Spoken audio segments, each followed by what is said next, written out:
This interview was known as the toughest of all time. When the paper landed on my desk, I froze. It was completely blank, just an empty sheet. We were all confused, but no one dared to speak. Before it started, the examiner had laid out 3 strict rules. No talking to him or the guards, no leaving the room, and no marking the paper. Break any of them, and you're out. He said there was only one correct answer. Then he wished us luck, started an 80-minute countdown, and walked out. I stared at the blank page, a chill running through me. What was the question? Nobody knew. And clearly, a job paying $800,000 a year wasn't going to be simple. Soon, one woman couldn't hold back and started writing. She barely got a line down before the examiner came over and threw her out. She had broken the 3rd rule. Seeing that, the rest of us instantly set our pens aside. The room was tense until one guy suddenly laughed. He pointed out that as long as we didn't break those 3 rules, anything else should be fair game. To test it, he spoke to the man with the big beard, and when the guard didn't react, he got bolder, walking around the room with no pushback. That gave the rest of us courage, and we finally began talking, trying to figure out the mystery of the blank page. A girl with long hair suggested maybe the paper needed special light to reveal the question. We tried shining every light we had,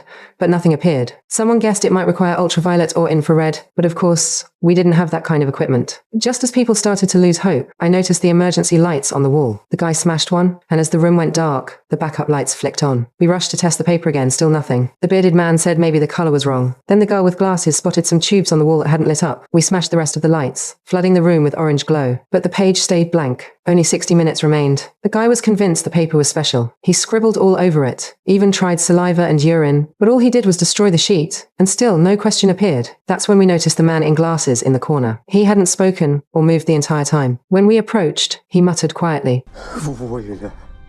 that the answer had already been revealed, but none of us understood what he meant. The guy finally broke down, convinced the company was just toying with us, dangling a high salary as bait. But the girl with glasses disagreed. She said she'd researched the firm. They valued efficiency and were desperate for talent. There was no way this was a pointless trick. She reminded us what the examiner had said. To determine the next 80 years of your lives.